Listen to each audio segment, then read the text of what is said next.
Good evening, ladies and gents, and everyone watching, whether you're on YouTube, whether you're on Facebook, whether you're on X, as they say. It's good evening. I wasn't going to do this tonight, but I've got a very special dear friend, and that's why I'm on, because I've been in such horrible pain, and I didn't realise when I was doing my own dressing, I've got 3 wounds. 3. I didn't realise, and it's very painful, and I can't go back until next Friday. And the other thing is, I couldn't even go to Jake Abraham's service because of being in hospital, and that really upset me as well. That really upset me. And then another lad died, Danny D. Brabender. What a lad he was. Fantastic lad. He'd been on my show. And it was so sad.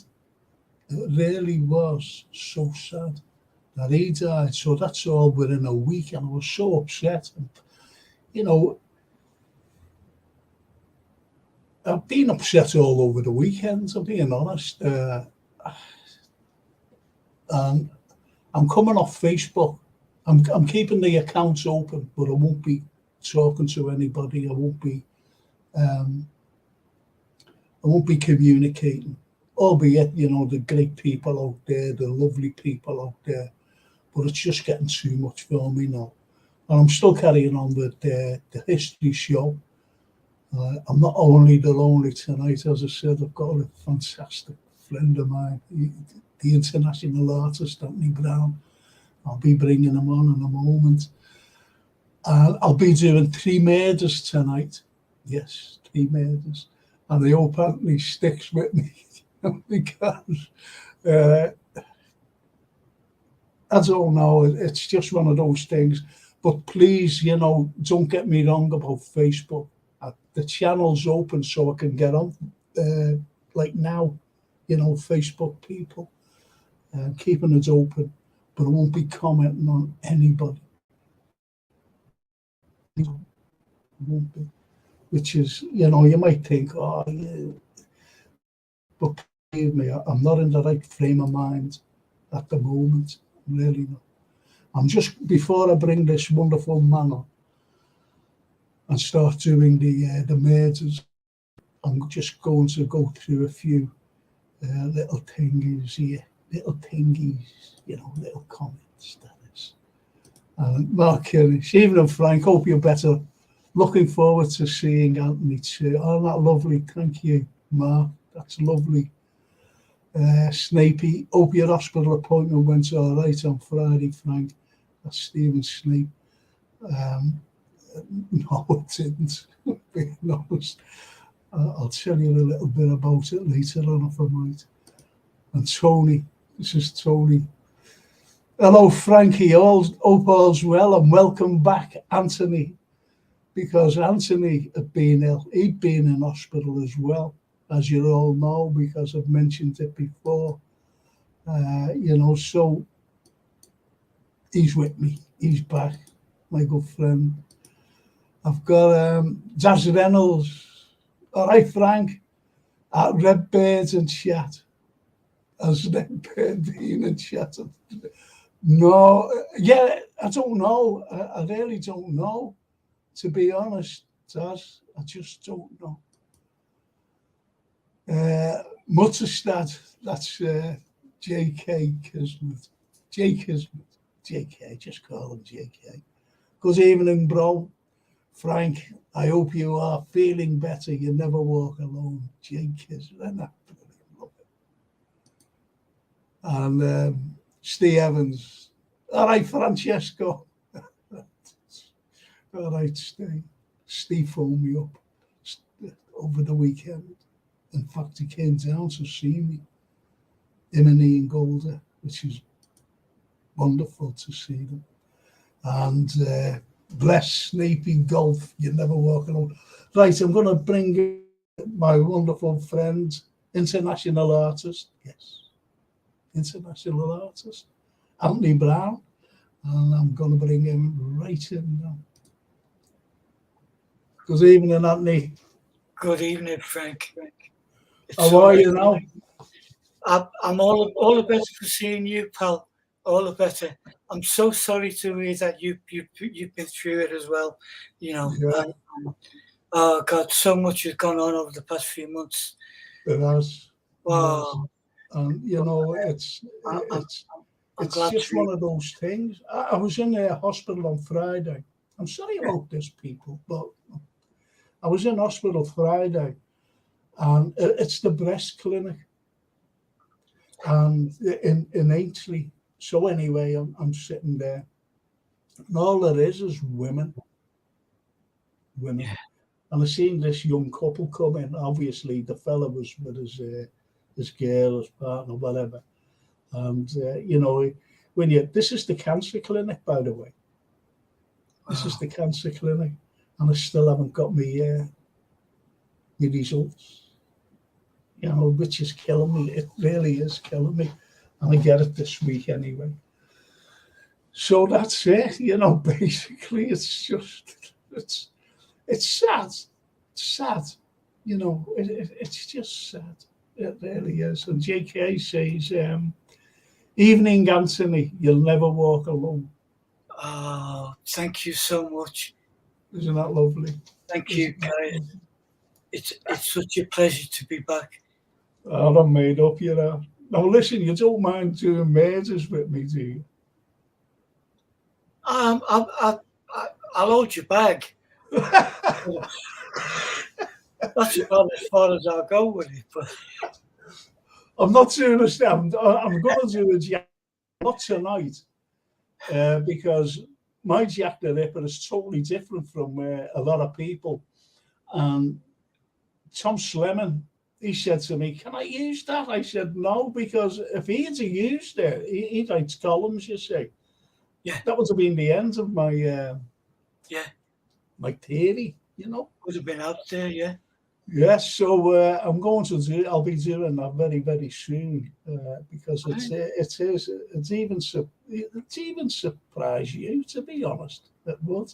Oh, And I just want to say to the people out there, listen, would you press the like, please? Just press the like, even if you haven't subscribed. Just press subscribe, and it'll be great. It'll cost nothing. It's just to get the algorithm out there on YouTube.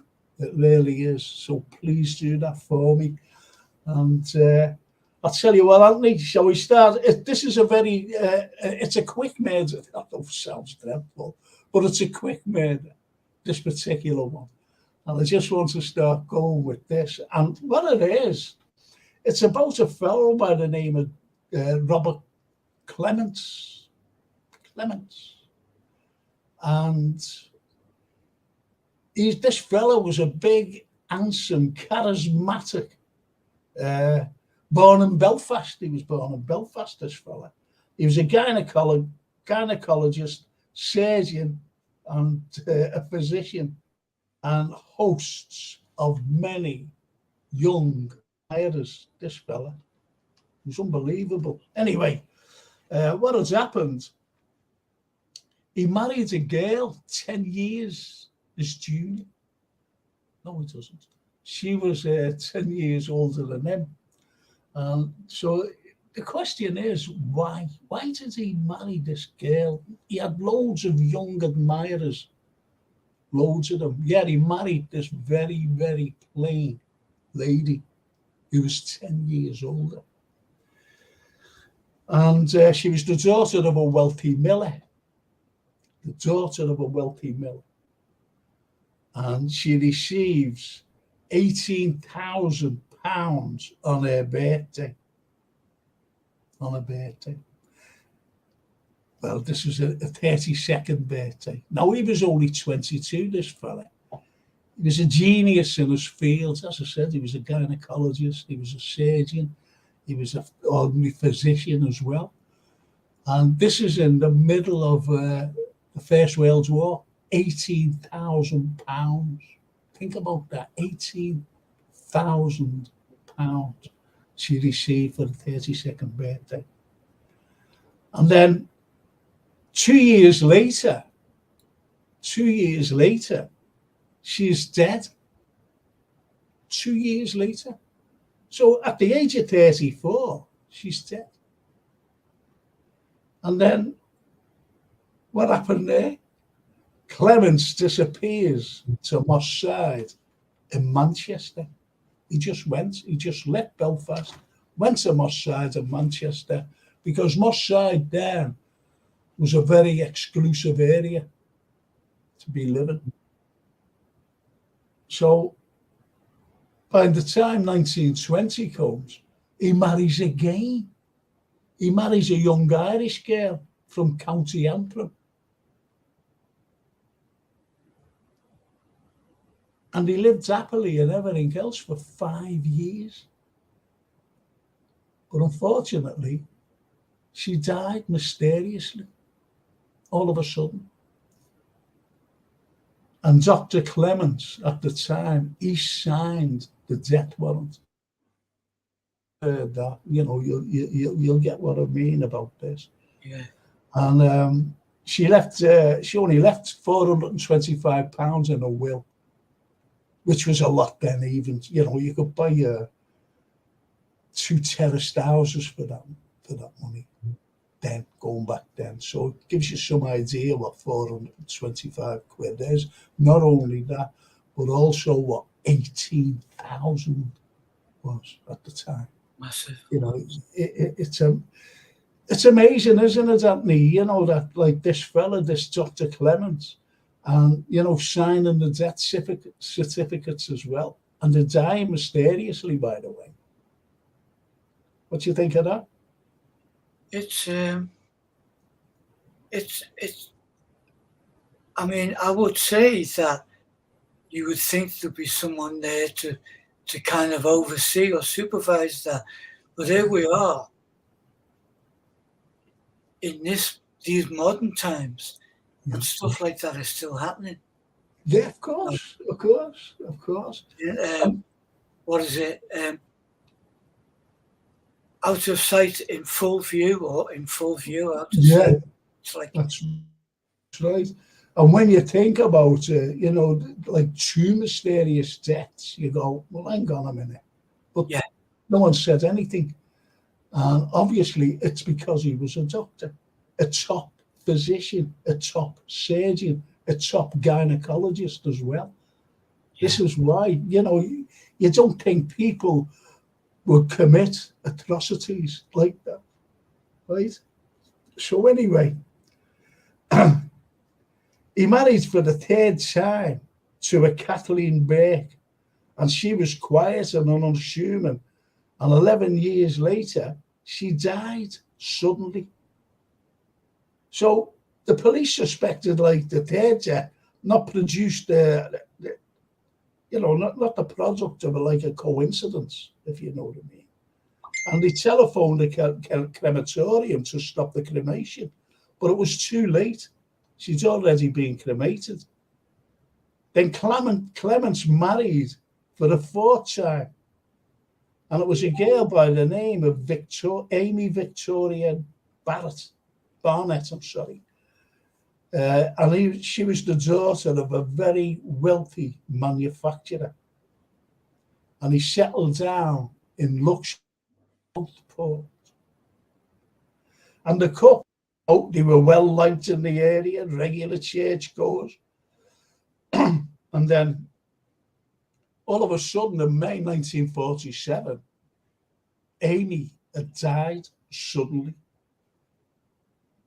And the coroner, he informed the Home Office and forensic experts. And they examined the body and found morphine crystals and a syringe belonging to Dr. Clements, and the morphine tablets in a shoebox.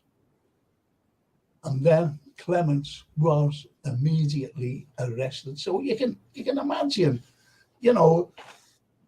family members and, even members of the public saying, whoa, this fella, all these deaths, all mysterious deaths. Yeah. He was arrested. He was put on trial. And the prosecution, this was their case. This was their case, you know, to go in with into the court. And they said it was greed, money, loved young women. He liked luxury, had many affairs when married, wanted money to set up his own practice in England, fascinated by different poisons. And he was always experimenting with them. He was fascinated with them.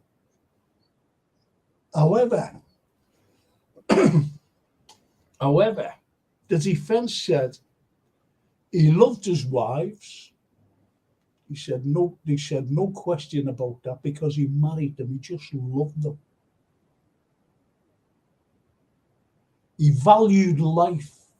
That's why he was in the medical profession. He just valued any life, especially his wives. He was very successful in his own right. And he also said people can die suddenly, no matter where in the world, they can die suddenly. And witnesses also said, lots of witnesses, by the way, also said that he was kindly and charming. And he did help people who had no money, because in those days there was no national health service as such we have today. You had to pay for the doctor or not? You had to pay all the time. You had to pay all the time. He never raised his voice or hand to Amy. He never raised them. Don't forget, these people have servants as well. Not one servant came forward. Not one member of the public where he lived came forward and said anything to the sort of it. And he was devastated by Amy's death. He was just devastated. And he always waived, as I said, his fees for the poor. He always went and seen them for the surgery. He looked after them. He always waived his fees because he thought people who can afford it, it's okay. So part of their, like what they're paying for the services, went to the poor. He could bring them in. And anyway, what do you think? Do you think that he actually killed his wife?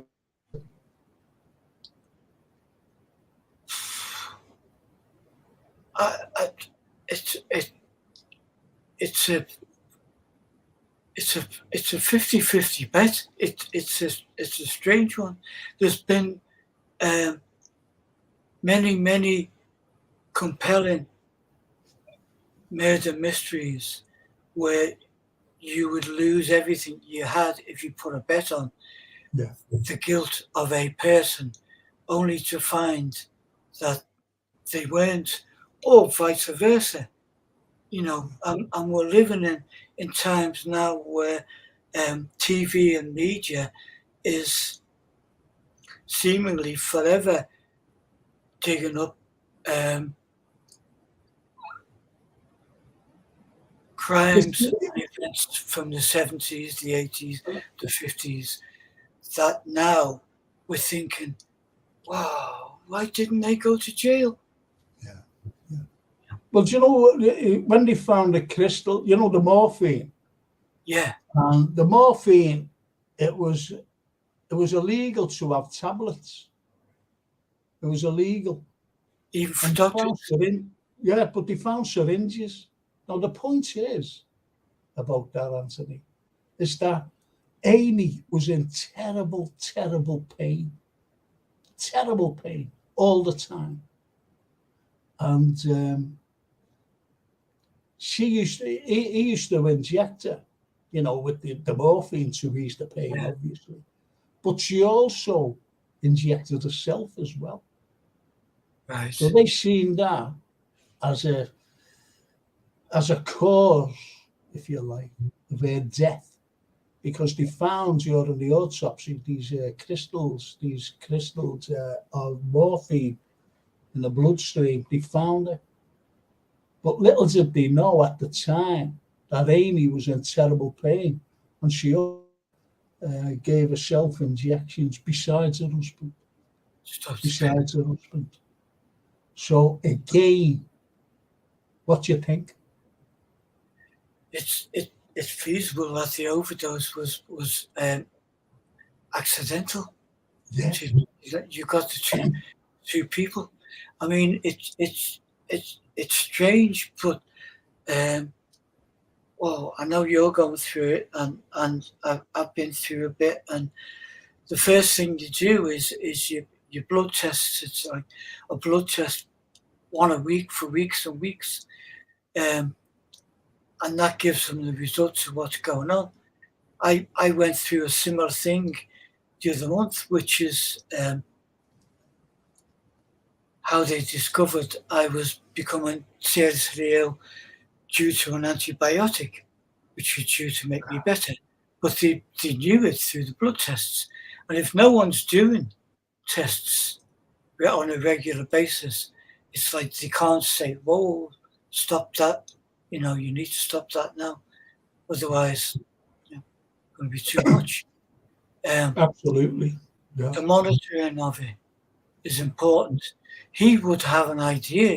You would guess more so. But if someone else if she's doing it herself, but again, they didn't find really evidence. The only evidence that they found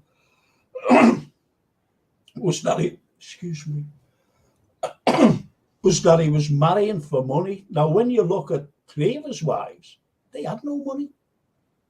He was only the girl at the beginning who had, £18,000. £18,000. And the girl who left £425, she had no money at all. And he gave her that as housekeeping, and she saved up. And every witness, no matter where they came from, whether it was over an island or whether it was here, they all said that he loved his wife and he was devastated at the deaths. So, someone said he must have really liked wedding cake, Frank. And Aunt said he has a season ticket at the church. I'll tell you what happened. How would you, because the defense had a cracking defense, by the way. And it was very rare that anybody, and I mean anybody, back in the day, were found not guilty. They really were. How do you think the trial went, and what was the verdict in your eyes? If you were on the jury, would you find him guilty or not? Now, don't forget, he has a fantastic defense as well. Yeah. I mean, I don't know the case, don't know much about it other than your my perspective, yeah. You're painting both sides of the picture, which you're both, I think he probably walked from it. Okay. Because of respect. Okay. Because it been held. Now remember, he was devastated at her death. He was devastated. And what he did say was, I've got nothing to live for. I've got nothing to live for now. Nothing. And do you know what he did? Or what had happened? No. He hanged himself in the cell. He committed suicide. So there was no trial. There was no verdict or anything. He just died. He killed himself. Because as he said, I've got nothing to live for. And this is before he was arrested. This is before he was arrested. And he kept saying it. And he said, I never murdered my wife. I didn't do this. I never murdered any of my wives. They just died suddenly on me. And when he signed the death certificates of the first two wives, that's when it all changed. It all changed because they said a doctor cannot sign a death certificate of a family member. Yeah. And that's all changed. That's the way it's changed today. And it's still the same. That's the way it is. Well, we are rightfully suspicious in this day and age, you know. Oh, yeah. And possibly still are listening to that. But wow. It just shows you though, doesn't it? You know, you get brought in for murder. You can imagine the shock. You can imagine the shock. Even if, you know, no one's, I've never been to jail or anything, you know, I've never been brought in for anything. But just imagine, all of a sudden, you know, a top professional man who's mourning his wife's death. Mourning his wife's death. And don't forget, lots of witnesses said he never raised his voice or anything. And he was good to the poor, but he was also good to the poor back in Belfast. He was also good to the poor there. He always waived his rights. Always waived his rights. And everybody did love him. But when you get the defense, the prosecution saying that he was a womanizer and, you know, he just loved young girls and he had lots of admirers. Well, why didn't he marry one of the admirers? If he had lots of admirers, he did marry a young Irish girl who had nothing. And he stayed with her for years. And all of a sudden, she died. It's the defense. Anybody can die suddenly. And it was just unfortunate for him that his wives had died. But what got him was when they did the forensic, the autopsy, they found these little crystal things. And it was illegal to have tablets. And they asked him, why did you make tablets? It's illegal. He said, to stop the pain of my wife. Yeah. When I'm out at surgery, it's not just going out for a couple of hours and going to hospitals and doing operations. I'm out for a long, long time. So the tablets, just take one and it'll ease the pain. Because she fell off a horse or something, you know, while she was riding, and because she was a bit of a show jumper. She was not a show jumper, you know, but she liked jumping over fence and going out into the countryside and jumping hedgerows and whatever. But she fell, and she had, you know, she total horrible discomfort for the rest of her life. By the way, yeah, she had this for years. This particular complaint about the pain. And we know what pain is all about, Anthony, don't we? We know. And that's why he gave her these tablets so she could take, rather than, you know, injecting herself. So they're, you know, that's the first murder. And it ended tragically, which, you know, how can I say, like, it just ended tragically because he took his own life. And he never actually had a verdict or whatever, and it's up to the people. And my opinion is that he committed suicide because, as he said, before his arrest, I've got nothing to live for. My wife has died. Well, again, like a court verdict, we're still casting a verdict on why he would have killed himself. Was it guilt? Was it was it as you're describing there, total just desolation. You Yeah. know, what have I got? What's I, the point? I think that's great, that what you just said, desolation, yeah. And obviously he was in despair. We've been in despair many times, over different things. But he was in total despair because he had actually lost his wife, he lost his soulmate. Yeah. So I just think that it was just unfortunate for him, and I don't think he's actually murdered any of his wives. I really don't, because he was such a lovely man. He, Yeah. he he catered for the poor. He catered for the sick and the needy. He waived his fees. He went about to these people. He went to their homes, looking after them. Looking Yeah. after them. So That, he was a good man on all accounts. On all accounts. Now you'd like this one, I think. I hope. It's not amazing. No, you've got to listen to this carefully. You really have. Yes. And it's Brown and Kennedy. It's Brown and Kennedy. And on the 27th of September 1927, P.C. George Guthridge of the Essex Constabulary found murdered. He was found murdered, this constable.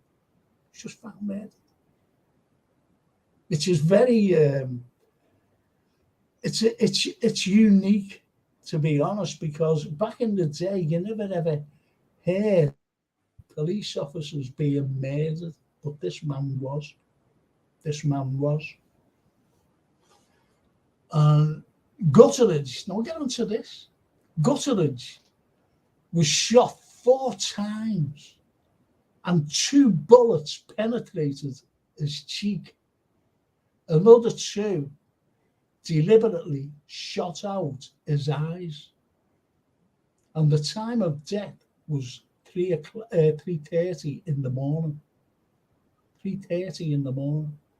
And yet, whoever did this, as you know, wanted this man out the way, and he shot him in the eyes. And that'll come a little bit later on, why he did this, whoever it was. Okay. So the questions were asked. Why callously gun down? And the other question is, who would do such a thing? Such a barbaric thing? Who would do this? And the Assistant Commissioner, Sir Wyndham Childs, said, no stone shall be left unturned to find the killer of this police. That's what he said. Assistant Commissioner. And also, Charles, he wants a swift conclusion to this. He wants a swift conclusion to this particular murder case and get the killer and bring him to justice. This is Childs himself. And he was also an expert on bullets. He quickly establishes that the gun used in the crime was a Webley revolver. How did he come to that conclusion? Do you reckon? If he said that he was an expert, because that only came out when he said, oh, this is a Webley. How do you know? Oh, because I'm an expert on bullets. If you think about that. Okay. Now, we wanted a swift. Anybody who wants a swift conclusion, and I'm talking about the police, they just go after anybody. so that, it'd be great for the press. Kill it out. Kill it to find justice, whatever. Anyway, as I said, he was an expert in bullets, and he quickly established the gun used in the crime was a Webley pistol. And in December, the police were no nearer solving the crime. The public and Parliament are quite concerned there hasn't been an arrest. So the ordinary Joe public, because of the horrific thing that happened to the Gutteridge, like being shot 4 times with 2 in the eye, 1 eye each, they were concerned. In Parliament, they were concerned. There was questions in Parliament. So therefore, they needed an arrest, especially when Parliament speaks up, especially when the public speaks up. So do you think they're going to arrest somebody at me?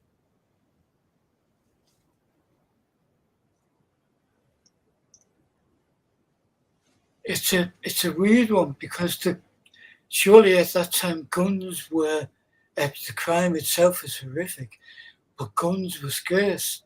Unless they were kind of filtered through the army, kind of. Yeah, because of the Second World War. It's only a few years after the war that this particular thing happened. So, at least we can establish a gun being filtered through. Yeah. And a Webley at that. Now, don't forget about the Webley, the commissioner, assistant commissioner, Charles, saying that, yes, I'm an expert on bullets. This was a Webley. A Webley. Okay? So you've got that now. You've got that. You've got the established bullet. Parliament is really upset that nothing has been solved. Nothing. Now, the murder happened in December. The murder happened in September. And nothing was concluded by December. Nothing at all was concluded. So therefore, they deliberately went out to solve this case. So was there an arrest? Was there an arrest? Okay, let's have a look to see if there was an arrest. And all of a sudden, there wasn't an arrest. They just got, let's have these here. Let's have these people here. So they made an arrest of some fellow by the name of Guy Brown. Guy Brown.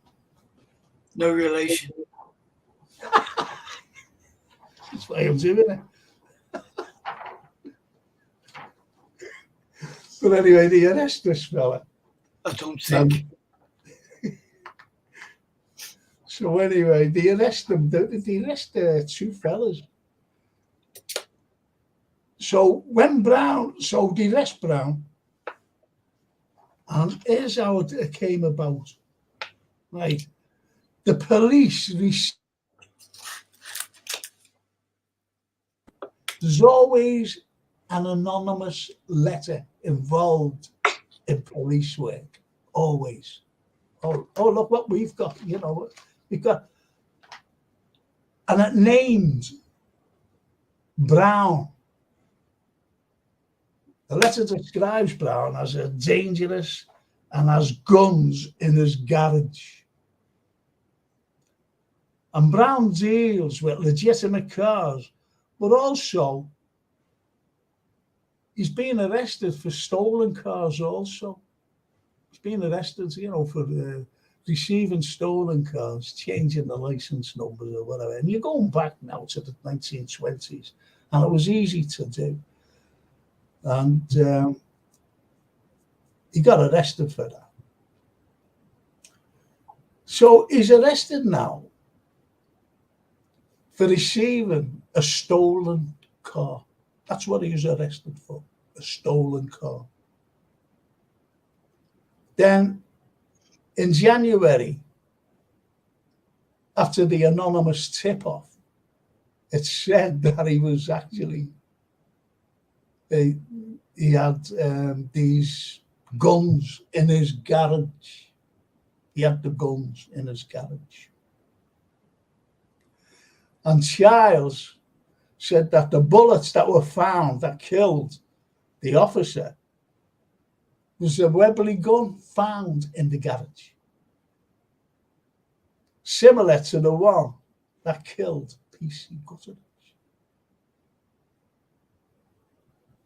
which was quite convenient, don't you think, Andy?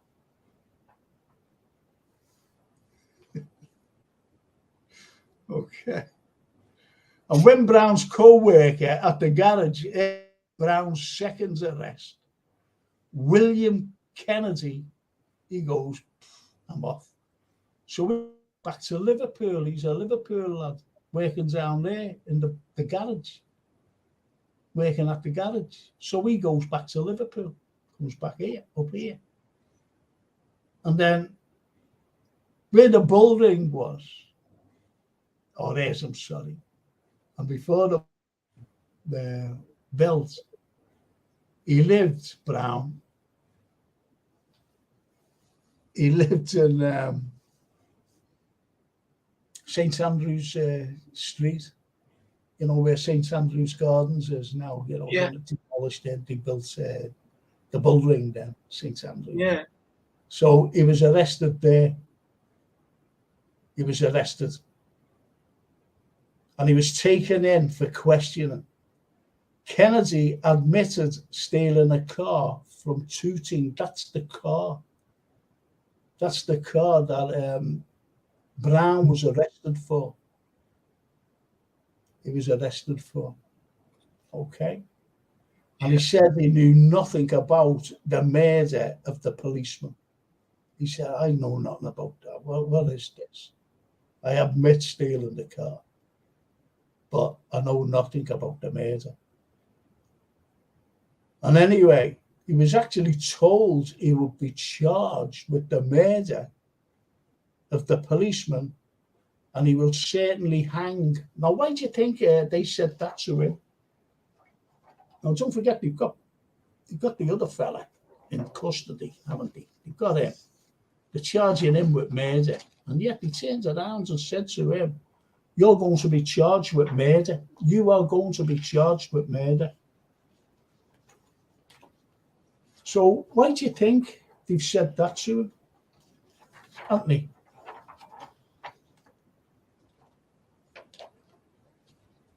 Could have been either one of them, but okay. Well, here's the point. They said, if you turn King's evidence to say that he did it, Brown, you'll be all right. You'll get 10 years penal servitude. That's what they said. It's so easy to do that. It's so easy to turn King's evidence or Queen's evidence or whatever evidence it was to save your life. To save your life. the first thing that comes to my mind direct from that comment is the Craig and Bentley case. Okay. Yeah. Let him have it. Yes. He said, let him have it. Let him have the gun because they were saying, give it the gun. Let him have it. Got him hanged. Bentley. But because of the age difference. Then, yeah. Yeah, because Craig was only 16, wasn't he? yeah. He was only 16. Anyway, you know, you'll get penal servitude if you turn King's evidence. King's evidence. And that's the sad thing about it, you see. Because what has happened, Kennedy asked to see his wife.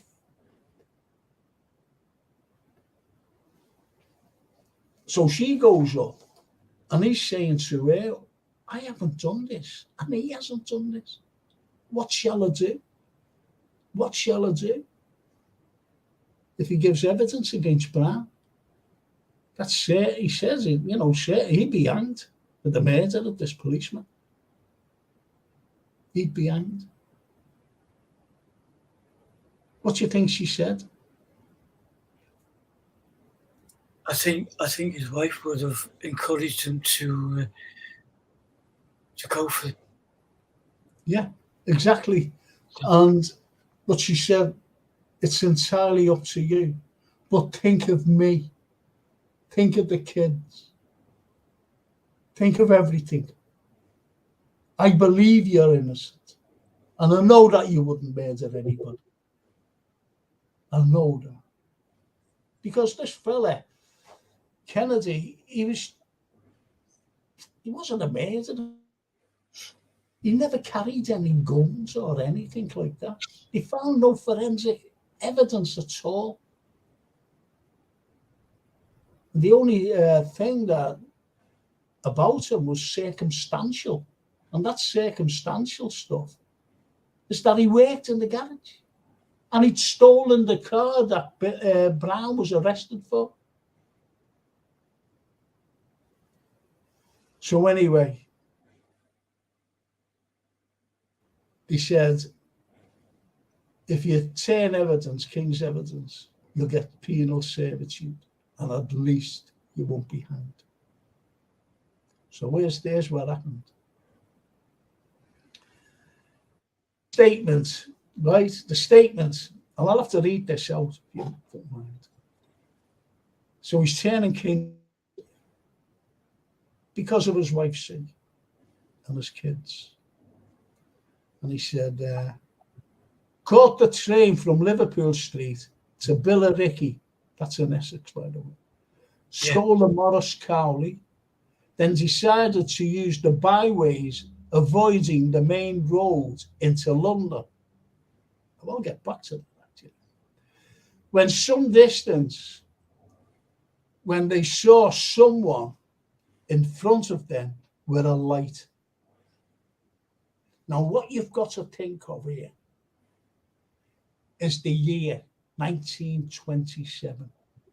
Okay? 1927. And, okay, I'll carry on. Just think about it. Yeah. And he's seen this fella in front of them with a lamp. Now, he's taken byways, little byways, off the main road as such.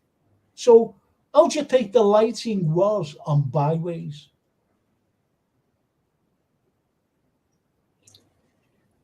In the not very populated city areas, it'd be pitch black. It would be pitch black because it's 1927. Well, carry on, go on. Yeah, that's.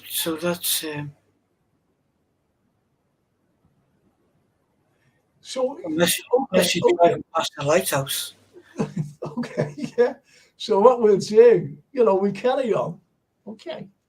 So this is what he said, he took the byways and we drove on, and Kennedy supposedly dared get onto this. A policeman's whistle and told Brown to stop. PC Gutteridge approached and asked for details of the car. This is in a statement. This is a statement. And he asked Brown if he has a license, and Brown said, no, I haven't got a license. And he asked him if he had a card for the car. The answer to that was, no, I haven't. And I replied, it was my car. This is like Kennedy says, it was my car. And Brown got out of the car. When he said it was my car, Kennedy, Brown got out of the car and he shot him. He just got out the car and shot him 4 times, including his eyes. And the statement ends. Get onto this. The statement. Now, he must have said, you know, I put it, because Gutteridge, the policeman, looked at Brown in the face. So that's why he shot him in the eyes. Okay, so we carry on. So Childs concluded, now this is the assistant commissioner, Childs concluded it must have been Kennedy, who shot Gutteridge in the eyes. All of a sudden it was him now. Now, why do you think the assistant commissioner said it was Kennedy that shot him? Why do you think?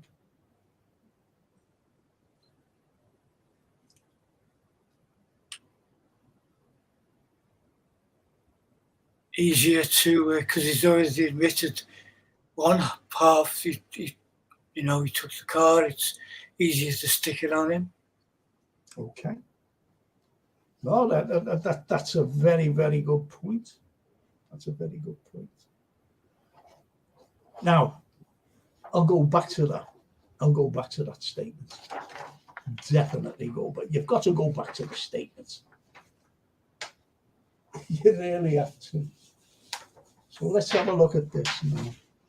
This statement. This statement.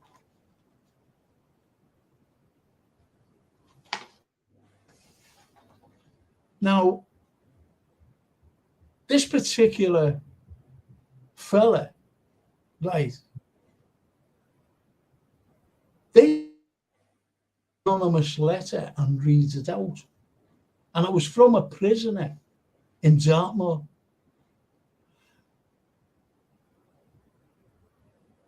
So how's this fella all the way from Dartmoor sending an anonymous letter? Because the police were always after, trying to point out that this man stole cars. This is Brown, by the way. He owned a garage, but he also sold legitimate cars. He also sold legitimate cars. So when you look at it,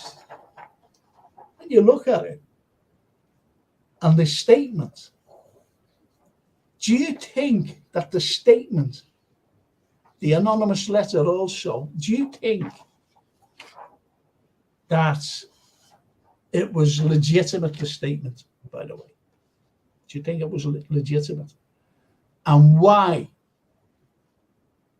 did the commissioner, the assistant commissioner, Childs, also said that he was an expert on bullets, because he came to the conclusion that they were Webley bullets. If you want to save face, it's hard to explain, but no one likes, if they say something and they're completely and utterly wrong, they try to save face, don't they? They try to save face. Okay. I've done it so many times across the years, Yeah, absolutely. Still continue to do. Yeah, of course. Now, here's what you've got. You've got him saying he's an expert on bullets and it's a Webley. And they even said then, how do you know? Because you're only picking up a spent cartridge. A spent cartridge. Oh, that's a Webley. Definitely. So he wants to save face for some reason. Okay? All right. Yeah. You're going to love this, by the way. You're going to love it. And the statement,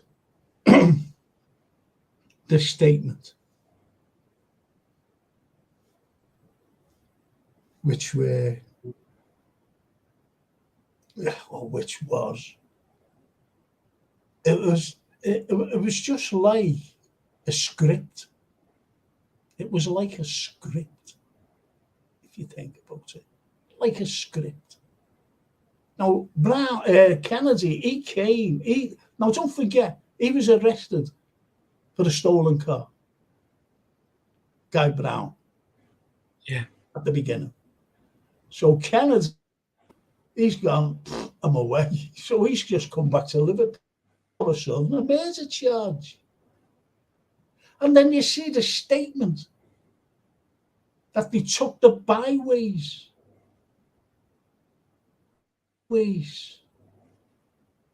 Right?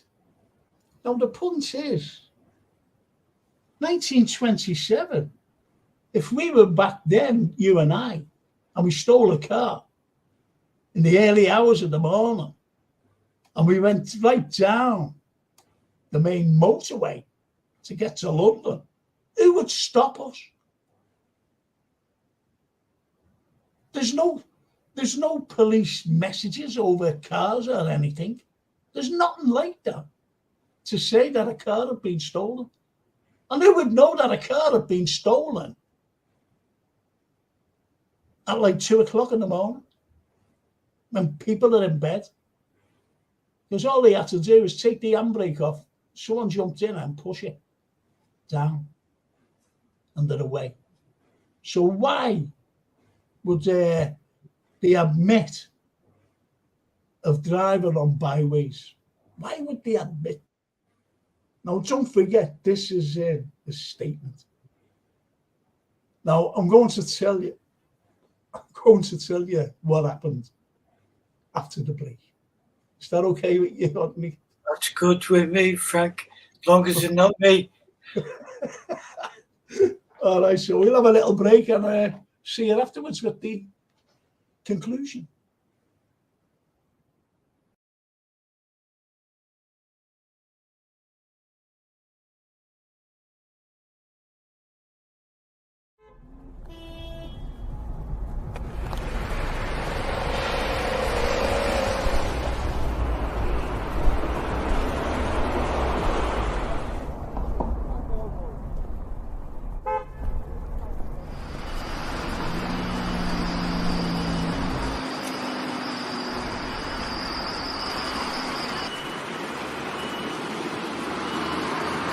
Lime Street was known as Lambkin Lane because here, where Lime Street Station stands, were lime kilns belonging to a certain Mr. Harvey. And it wasn't until the 1749 infirmary was built on the site of St. George's Hall. Now, the doctors complained that the fumes from the kilns were bad for the patients in the infirmary. The kilns, unfortunately, were demolished around 1806.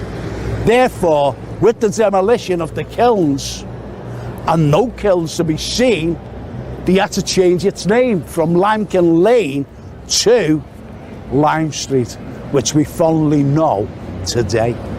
By 1830, it was the great age of the railway.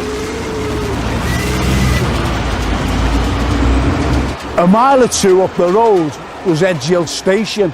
However, the railway really needed to come into the heart of the city, and the chosen venue, Lime Street Station.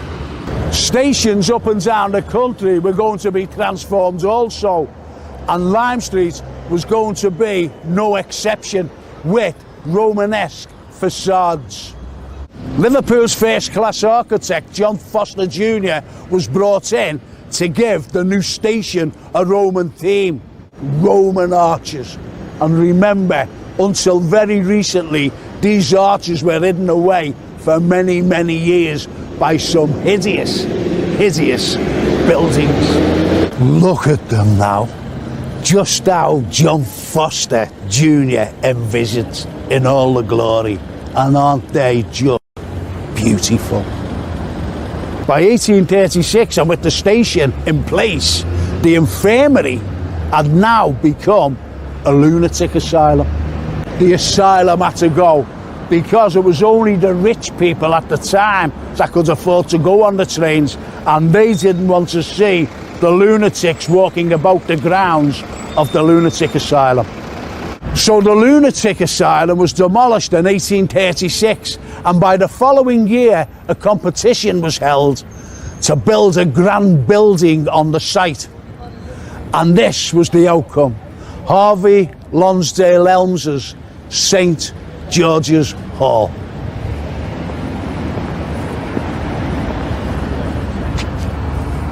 If you think this is impressive, wait till you come with me next door.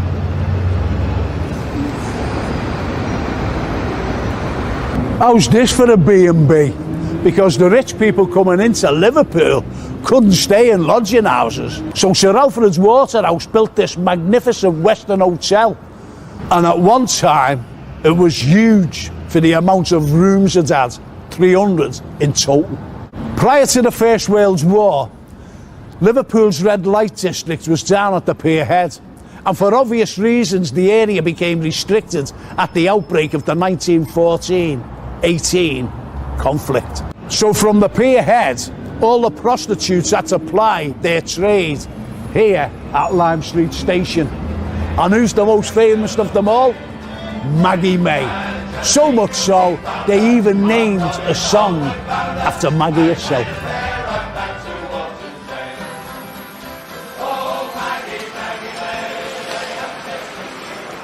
Here on the plateau stands a statue of Major General William Earl, a Liverpool lad who was actually born in 1833, Hope Street.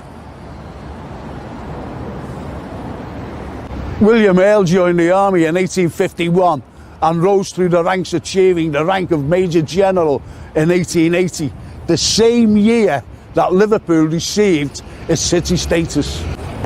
He sailed up the Nile and his commands were split into two.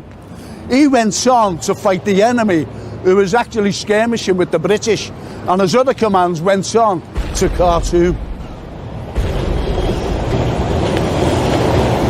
Unfortunately, the following year in 1885, he was killed while storming the enemy.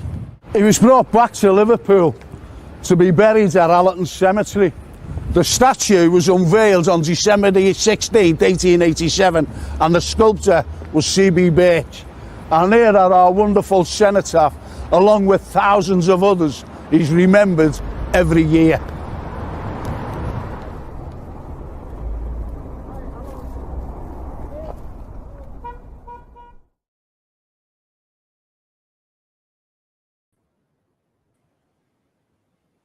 What do you think of that? Absolutely fascinating. I thought I knew a little, well, I did know a little bit with the origins of Lime Street and stuff, but from that point, it just went like, it's just magnificent, Frank. I did not know all of that about the Western Hotel. I kind of knew a little bit about it. It's a glorious building. St. George's Hall, without doubt, is possibly the greatest building we've got in the city. So it's, and I did hear, I don't know if it was from our dear Mike Kelly, one time, that the William Brown Street was actually specifically made to be a fitting walk-through from the station into the busyness of town. Is that right, or something like that? No, Michael was absolutely right.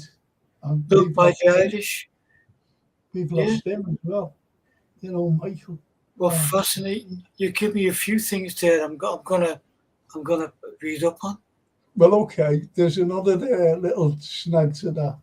It's only a little bit of info. Is that when the lambkins, moved, they had to move them. They had to. Yeah. And you've heard of Langham Lane, haven't you? Yeah. That's where they went. Up to Langham Lane. And that's where my family were born, up in that area. And there you go. The origins of my family over from Ireland and from Scotland. Yeah. And Langham Lane was not too far away from Wright Street, which is where my family were. Well, I came from Jerry Gardens. When the Italians came over, like my family, the Italians on the mother's side, they stayed in Gerrard Street. Yeah. Gerrard Street, that's where all the Italians congregated there.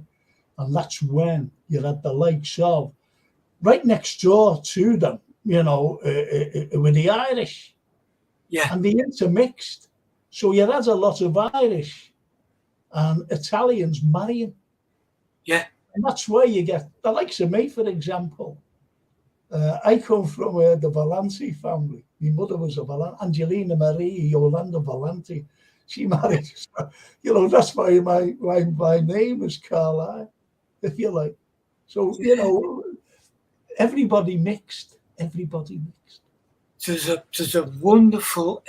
If I hopefully we'll get to it, but with that in mind, my father-in-law, Larry's dad, remembers as a young kid learning to play mandolin, and he would go to the courts, Gerard Gardens, and closer on Scotland Road, and there was a wonderful Italian violinist. And my mind's gone blank on his surname, but his first name was Jimmy, and he would play rather like Stefan Grappelli under the arches, which would echo the sound, and there'd be singers who would come along and sing, mandolin players who would come and play, and obviously John, my father-in-law, was one of those, and I thought, I would love to read a book on that kind of musical education underneath the arches. Yeah. It is, see what the Italians brought. People they'll be waiting to see what happens to Brown and Kennedy. But anyway, they brought cuisine. Yeah. They brought colour. And most importantly as well, they brought music. And as you said about the mandolin and the little concertina, absolutely brilliant. And barrel organs. Barrel organs, that's what they brought over. So it was very, very colourful, the Italian quarter and the Irish quarter as well. So side by side. Because we had a little Italy. Yeah. New York. And all of a sudden, you had no little Italy, because that's another thing why there was no little Italy. On a future program, mightn't like it, certain people. But I'll tell you why we got rid of little Italy. Right, let's get back to this. Go on, Holmes, I'm with you. Look at this here. Look at this comment here. You look like Cosa Nostra, Frank, says Stephen Smith. And JK says, Frank should be in Goodfellas the way he walked out of Lime Street Station. Wouldn't argue with that. Anyway, let's get on. That's a nice, that's lovely. Great piece of history, Frank. Thank you, Pat. Thank you so much. Pat. And love those little videos. You are a TV natural, Frank. Oh, yeah. Yep. Go for that too, Frank. All right, I'm going to tell you what happened. Now, don't forget, the defense made that statement. They made that statement. And they also referred to Childs and his supposed expert on bullets. Also, they said that Brown did not have any guns in his garage. They must have been put there. Not only that, but also what you had, the anonymous letter. And they wouldn't name the prisoner. So the defense said, hang on a minute, just name him. They said, no, we can't. We can't identify him. They said, well, we think that this was made up. made up. So getting back to the statement, and the statement, what they said was, if a car was stolen, like what I said before, in the early hours of the morning, they wouldn't need to go down byways and whatever. They'd just go straight down to London without being caught, like they've done in the past. So why would they take the byways? And don't forget, no stone unturned. We will bring justice to the killer of, or the killers of PC Gutteridge. This is what the defence was saying. This is the defence. And also, he was an expert, a Webley gun. Always an expert, yeah. And all a Webley gun was found with the of guns found. But they needed, Parliament wanted a conviction. They needed this to be, rounded up and forgotten. The public, there was an outcry from the public also, get someone. And don't forget that this fellow was only arrested for a stolen car. The owner of the garage, Guy Brown. So, what do you think? How do you think they were found? It looks like a stereotypical, what did you call it? Yeah, absolutely. So they fit the purpose that was needed by the prosecution to fulfill. Okay. Now, at the end of the trial, when the judge sends out the jury. Now, this justice fella, Avery, he turned to the jury. Don't forget, the judges are always on top of the jury. And he was more or less saying, find these two guilty. Find these two guilty. Right? Because the defence picked holes in the statement. They really did. They picked the holes. So said to them, more or less, no smoke without fire with these two. Look at them. They are criminals anyway. They are criminals. So now Avery and Childs, the assistant commissioner, were friends, like you and I now. We're good friends. They were very good friends. So they needed a verdict. The judge needed a verdict to quell everything and to be on the side of his mate Childs. Not only that, also Parliament was asking why that this case should be solved. This is before the arrest. And also the public outcry. Get the killer or killers of this fella. So at Kennedy, what do you think? What do you think? Do you think they were found guilty or not? I think they were probably found guilty because you're absolutely right. Yeah, you're absolutely right. Simply because when they came in with a verdict in 1928, came in with a verdict of guilty. And Brown was hanged at Pentonville. Now, don't forget about Kennedy and the King's evidence. Yeah. What do you think happened to him? From the sound of it, Frank, it sounds like they would have shelved that. They would have shelved that because it seems like he's easier to put everything on. But I don't know.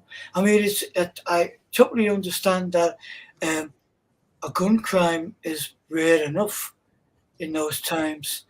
And the assumption is that if someone is evil enough to steal a car, then they might do anything. So you got to... This is how they were putting it over. Exactly. Yeah. This is how they were putting it over. Yeah. Right? So, as I said, they were found guilty. So, but what happened to Kennedy and his King's evidence? What do you think happened to him? I think they would have shelved the King's evidence and Okay, gone for Kennedy. okay. Remember when I said what Childs said? Kennedy must have done the shooting. Yeah. So that King's evidence was turned upside down because Kennedy, as Childs said, must have shot the police constable. And he was hanged. And he was hanged at Wandsworth prison. So Wow. Pentonville, Brown was hanged. And at Wandsworth, the other fellow was hanged. So they both. So here's what Justice Avery said and is summing up. Right. And here's what he says. I'll have to read it. And he said to the jury, Sir Wyndham Charles promised no stone unturned. He kept that promise like a bloodhound. This is what he's saying to the jury, like a bloodhound. He was determined to bring the murderers of P.C. Gutteridge to justice. Now go and consider your verdict. Right? Go and consider your verdict. He's more or less saying, find he's guilty. Because, Childs, Wyndham Childs said that he leave no stone unturned, and he was like a bloodhound to find these culprits of this horrendous murder. This is what he's saying to the jury. So the jury was intimidated by the judge's remarks, leaning right over to them and looking over towards the two people in the dock, Brown and Kennedy, looking over. Now go and reach your verdict. You know, you can imagine it. It's not like saying, "Oh, go and reach your verdict now." Okay, go on. No, later on. Go and do as you're told. Exactly. Go and reach your verdict. As he's looking over at them, then turning back to the jury. Now, here's another thing that came out for the defense. You know that in the statement it said that we seen a light. And the police were saying, well, because this Gutteridge pulls out his little lamp, because they weren't torches in those days. They were like a little lamp. And they pulled them out and waved it, This is what they said, waved the lamp for them to stop. And Kennedy said to Brown, stop. Let's see what the policeman wants. Are you having a laugh? You're in a store, let's stop. And now don't forget they went past them. He said, you better stop. What was he going to do? The fellow was only on a bike. He was only on a bike. He's not going to chase them. There was no radio communication then. And so when they actually found him dead, in a police statement, one of the policeman's statements, the detectives, the torch that was supposedly out to stop the car, the stolen car, was actually in the case. So therefore, it could not have shown this car to stop. No. Impossible.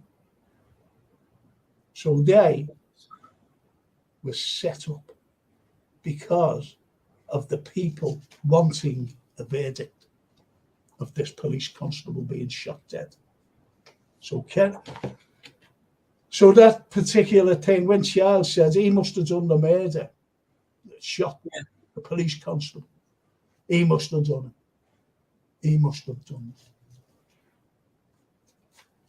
it. which is nuts, to be honest, which is absolutely nuts. History repeats itself Sorry? time and time again. History Oh, yeah. repeats itself. Oh, yeah.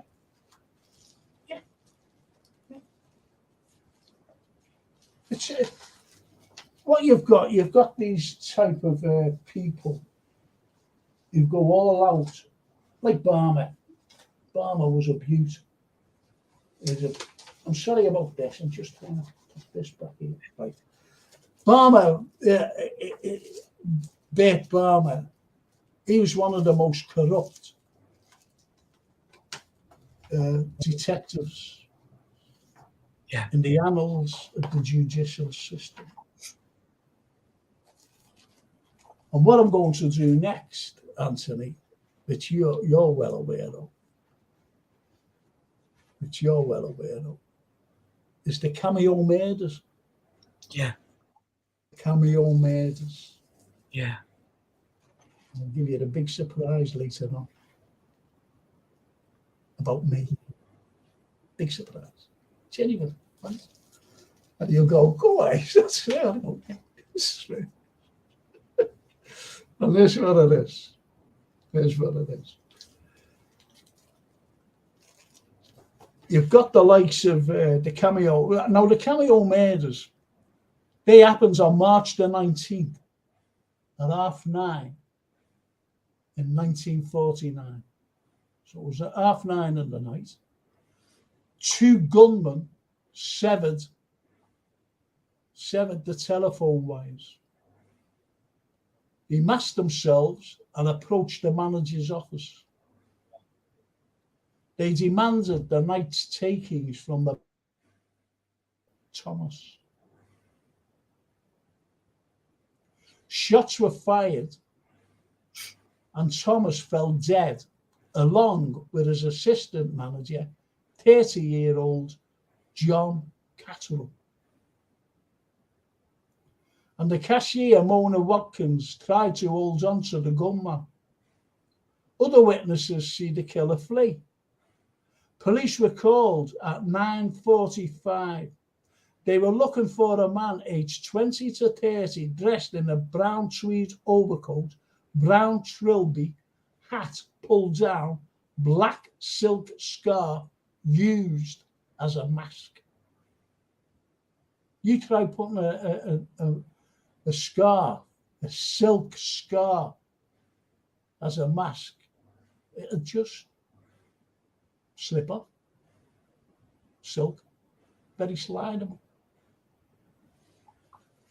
And Bert Barmer takes charge of the case.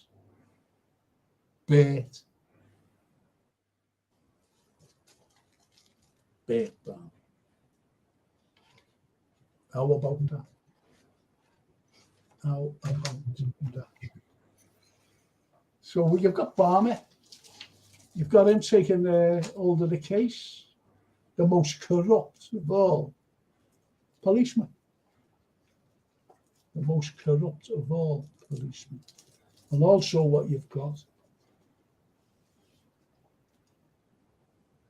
the trial will begin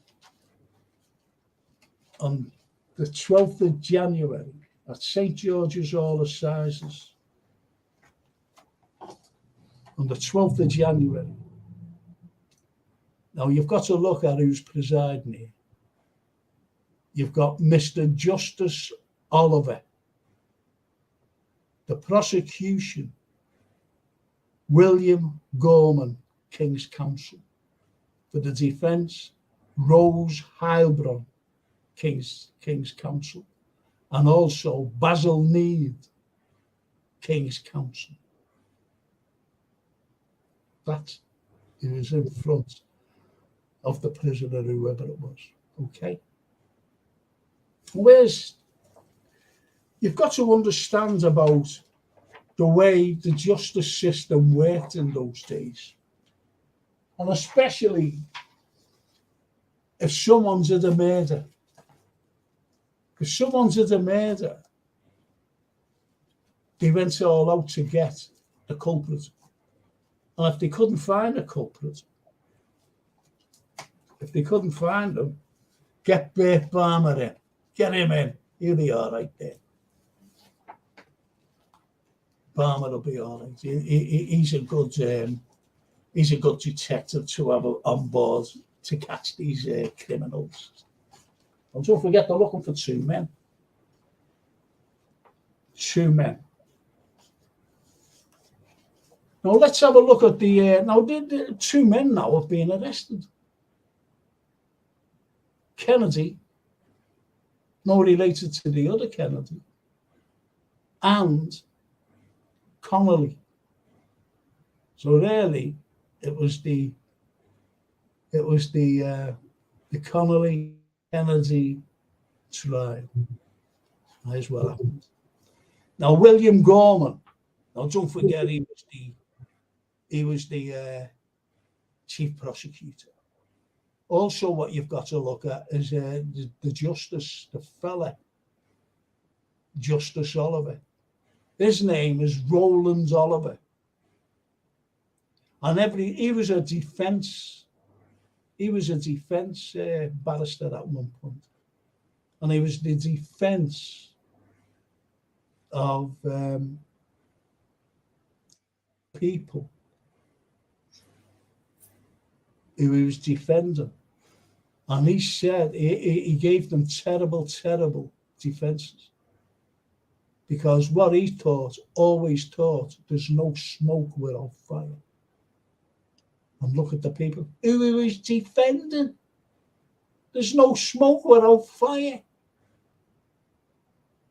Anyway, he was the judge. And he said, Connolly and Kelly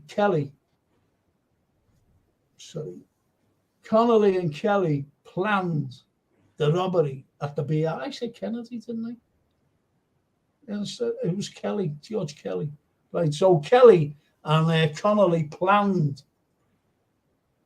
the murder in the Beehive pub. You know, Mount Pleasant there. No, well. And there was a girl, a prostitute, named Dixon. And she introduced Connolly to a fella named Northam, Stutty Northam. She said she had known him for 3 to 4 years. Kelly, she had known. Now this is the prosecution opening. The prosecution opening. She had known him for 4 to 5 years. Kelly pulled the gun out in the pub for robbery. This is the prosecution. This is their opening statement. Both Kelly and Connolly left the Beehive at 8:30, caught the number 8 tram, arrived at the Cameo 14 minutes later. Dixon and Norton went back to Birkenhead. Kelly and Connolly loitering until the cashier brought the takings to the manager. Kelly entered the cinema and committed the murders. Connolly was already gone. He got off. This is what they've said. Then all of a sudden, an anonymous letter was received, divulging Cameo murderer. And it was written by Stutty Northam and Dixon. And both described the parts played in planning the robbery, and they received immunity for King's evidence. Kelly as the murderer and Connolly as his accomplice. So think about that for a minute. This is the opening statement. Again, what we've got is an anonymous letter. Yeah. An anonymous letter. It's scripted like soap opera. It is, isn't it? It certainly is. And the defense, they came out and said, Kelly and Connolly, no independent material or forensic evidence, no identification, no murder weapon, no blood-stained overcoat, no trilby, and no mask, and no fingerprints. They opened up into defence. All the evidence was circumstantial. Two main witnesses, Edna Ashley and Frederick Ashton. Ashton seeing the second man helping the lookout, and another man rushed down the aisle after the gunshots, was tall and thin. Connolly nor Kelly was tall and thin. And they weren't called. They were witnesses, they was vital witnesses, yet they weren't called. Because it would have done the prosecution terrible damage. Now, George Skelly, he was a witness, and he said he was with Kelly all afternoon. And he left Skelly in the Coach and Horses Low Hill at 8:30 and went to Spofford Hotel looking for Doris O'Malley. This is Skelly. Now, Doris O'Malley was the girlfriend of Kelly. Now, Doris O'Malley, she was a very voluptuous person, shall we say. Do you ever remember there was a starlet going back years ago, obviously around then, called Yarna. But she was this Yarna one, or this starlet. So she was the image of him. Anyway, he was looking for it. He had a pint there, Kelly, and he arrived at the Lee Arms at 9:20. Now, these murders and robbery and everything else in Wavertree was going to be committed. The murders. And he stayed until closing time. He arrived there at 9:20 and stayed until closing time. Yeah? And he had, besides the manager of the pub and also barmaid or whatever, there was two other witnesses, and they were two brothers, Reg and Walter Bampton. And they said, we're there all night with us. So they could not, this is the defence, they could not have been at the BI at 8:30 planning a robbery with Connolly. Could not have been at the Cameo at 9:30. And Kelly and Connolly were complete strangers. And Connolly was at a local dance in Huyton with family and friends at the time of the murders. The time of the murders. What do you think of that? What do you think of that? That's the opening statement.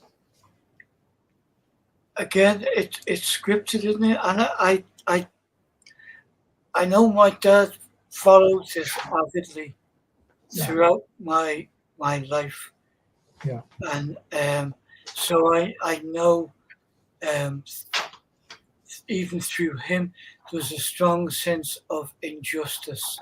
And I know it's only been in modern years that the final truth has emerged, but it's just so blatant a setup. It's like a soap opera script. It is. You make these things fit like a jigsaw with a hammer. Yeah. Now get on to this, right? The suspects, prostitute Jackie Dixon and James Stutty Northam, brought in for questioning. Both stated they did not know Kelly or Connolly. And Balmer actually said to them, "You soon will." Now, they didn't know them. And Northam would also be charged with running a lorry into a pub in Lime Street, killing a customer, manslaughter or murder, and could be hanged. So he was threatened to Stutty Northam with this particular death of a fella in the pub driving through, a lorry. And both statements, they were incriminating Kelly and Connolly as the cameo murderers and guaranteeing immunity from prosecution because they were getting involved with the murder. Balmer knew Kelly did not frequent the Boundary, had to change the venue to the Beehive because Kelly was known in the Beehive, yet everybody said that he wasn't there that night. Everybody. And the Beehive was dimly lit and used by prostitutes, clients, and black marketeers. Now, George Kelly was a black marketeer. That's why he used to frequent there. And the Boundary was more brightly lit and family orientated. People would have known if Kelly had been there that night and no one had seen him. No one had seen him at the Boundary. Nobody. Now, here's the anonymous letter. And I was actually sent, I'll just read you this little, I'm sorry about this, the light's terrible. And it says, "Dear sir, this is not a crank's letter or such, nor am I can't bloody read this. I can't read it, it's too dark in here. Right, I'm not turning informer for gain. You have been searching Wavertree and district for the person responsible for the death of 2 men killed at the cinema, when the persons responsible lived nowhere near the crime. It says that the papers are looking for 1 man. I know 3 men and a girl, not including myself, who heard about his plan for the robbery. I would have nothing to do with it myself, and I think the girl had.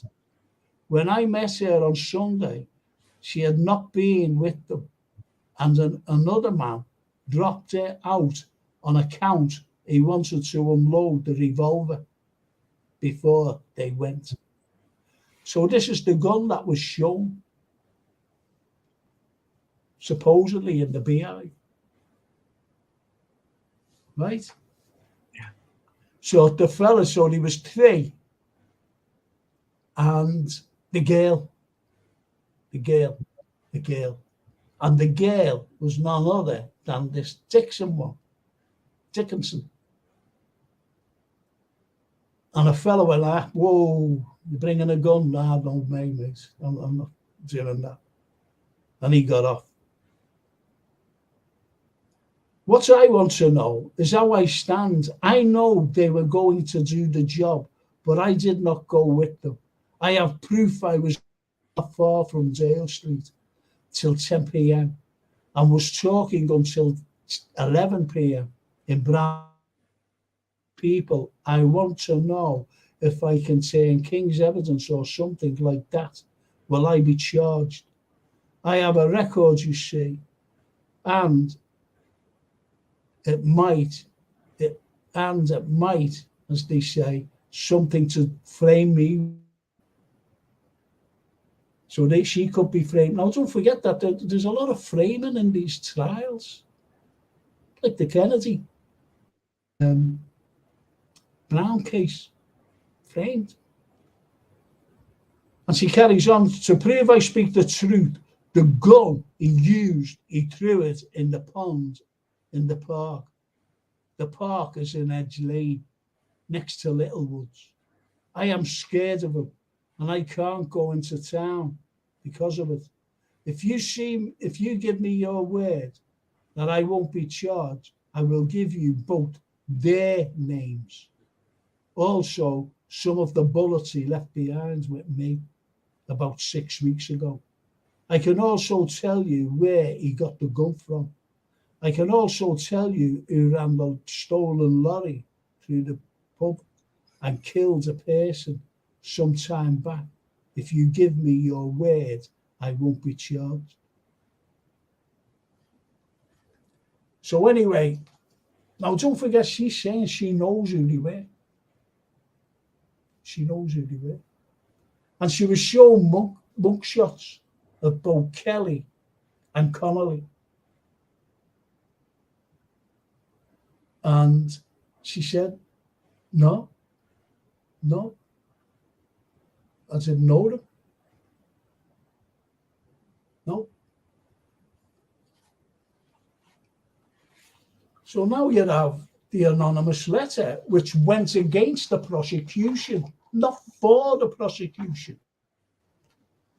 It was to exonerate Kelly.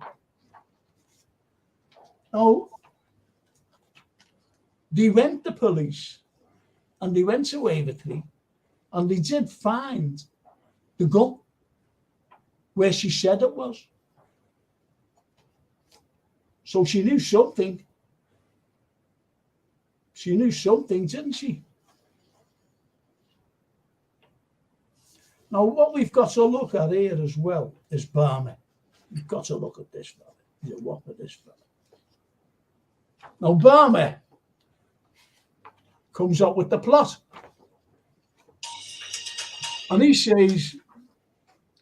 said Jackie Dixon and James Stutty Northam had written the letter.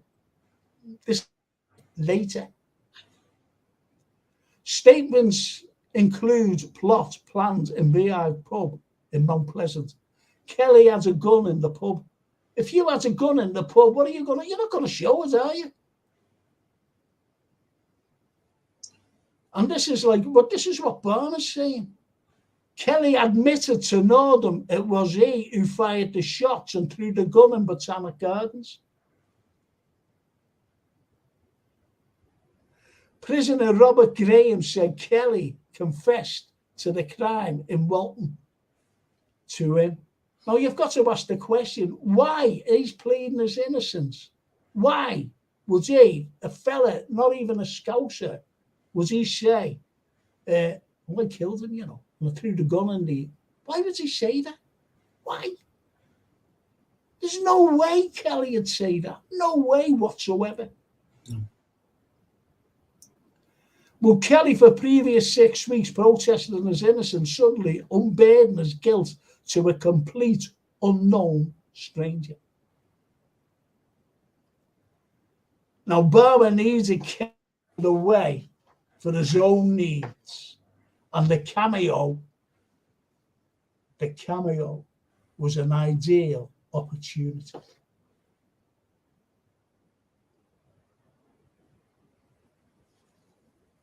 So why would you think Barber needed Kelly out of the way? Do you reckon? So I'll tell you why. I'll tell you for why. Because he was a black marketeer. And to Barmer, he was a nuisance. And he always said to Barmer, take your badge off and just me and you will go around the back, come Ed. He kept saying that to him. But he was also, this is Barmer, involved with Doris. You know the girl who looked like Yarn? Yeah. He was involved with it. And they were actually in the pub where Skelly and Connolly were. And Barmer was terrified because he was in the parlour with Doris at the time. Kelly and Skelly was there, George Skelly. And he was terrified in case, he came in and he seen her with her. So he wanted him out the way. He always wanted him out the way, Barmer. To have Doris for himself. So anyway, it was shocking to think that this was a complete setup by Bert Barmer. Yeah. Complete setup. They reckon that it was James Stutty Northam who did the murder. Yeah. And as I said, if some fella got off that was the anonymous letter. And the anonymous letter said it wasn't them, because she couldn't identify Connolly nor Kelly. You've also got to take into consideration that Connolly, he was a docker by, was up at a party, a family party. Yeah. And he went to a dance hall to have the party. And there was all people there anyway, strangers who were at the party, and he was there. They knew him. Why weren't they believed?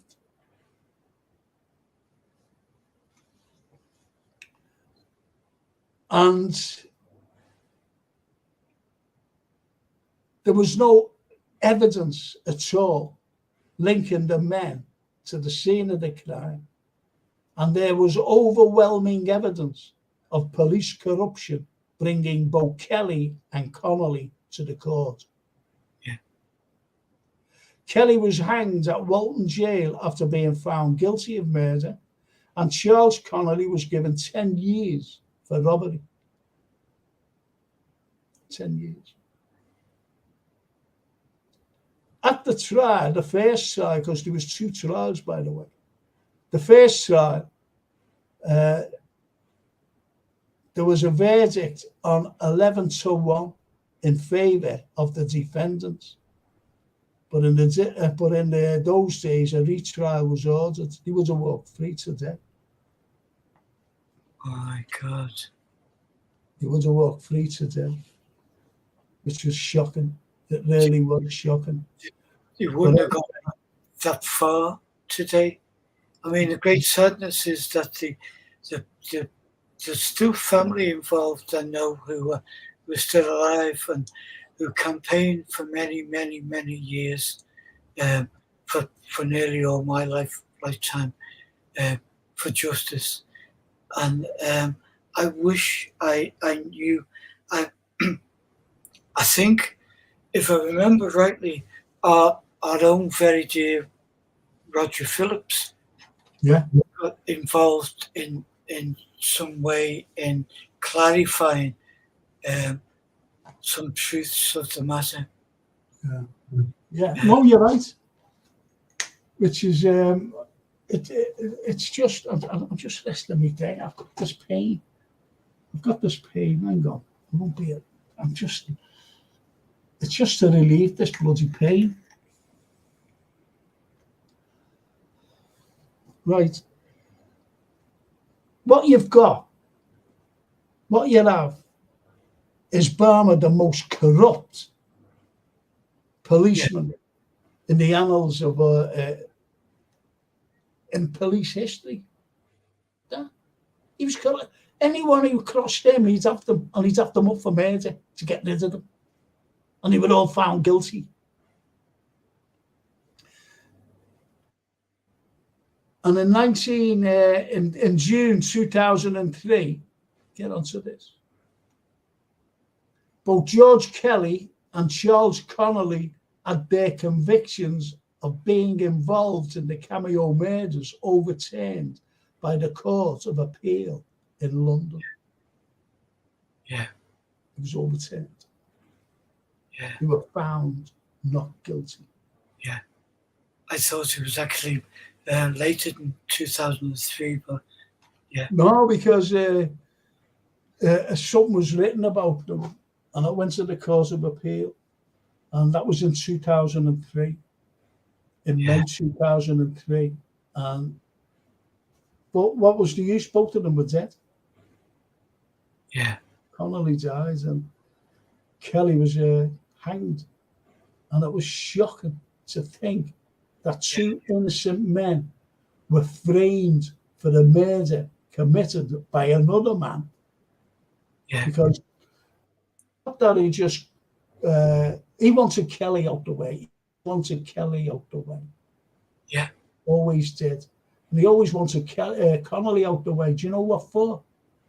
Stealing off the docks. And they didn't know each other. He lived in Iton. Oh. You know, comedy tonight.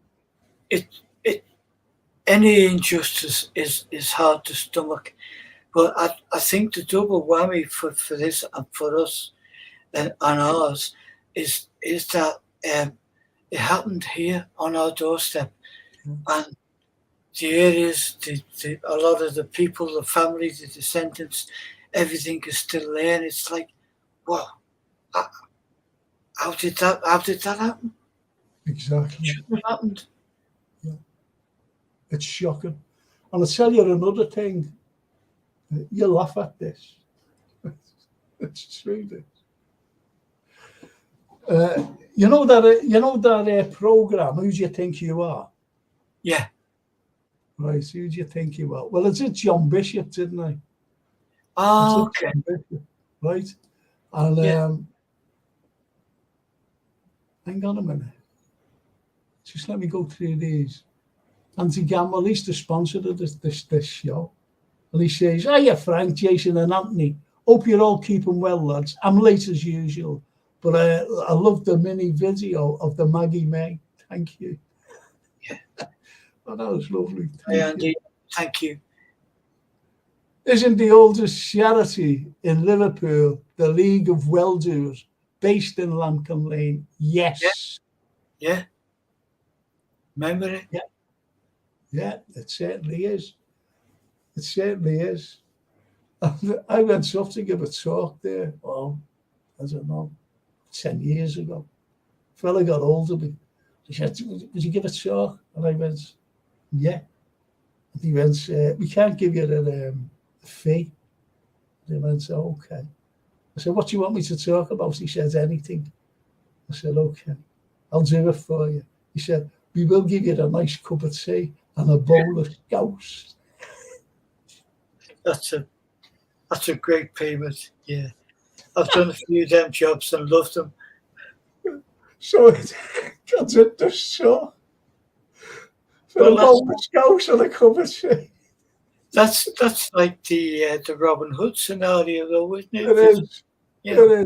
It is. Like the Doctor, isn't it, really, when you think about, waiving fees and everything. And you do stuff like that hand on heart, just do it. Because you see the enjoyment in real people. You know, there's some stuff shared who's paid 50 quid for a ticket and wants a sip of water. Yeah. Get me on that one, but I'm with you. Right, so I'm going to tell you what happened. Right, so I did this thing for Bishop. Well, I knew Bishop anyway. And they never told him that it was me doing it. And I had to meet him at the corner of Lime Street Station by the Crown. And he comes around the corner and he bumps into me. He said, what are you doing here, Frank? I said, I'm looking after you. And he went, is it you? I said, yeah. So they had to cut it. They had to cut over. We didn't know that you knew him. This director said, these BBC people. He didn't know you. He said, I know Frank well. We go to match and everything. Anyway, so here's what happened. They phoned me up, the Beebs, and said, listen, we were impressed with, what you did for John Bishop. Would you like to do another one for us? I said, well, who is it? They said, we can't tell the name. It's a big Hollywood star. So I went, I'm not going to tell anybody, but you wouldn't. No, we can't. I said, oh, okay then. He said, will you do it? I said, yeah, all right, no problem. So anyway, the date was set, seen them, right? Yeah. And do you know on the waterfront, the Panorama, is it the Panorama Hotel? Oh, the Panoramic. That's it, the Panorama. Right? Yeah.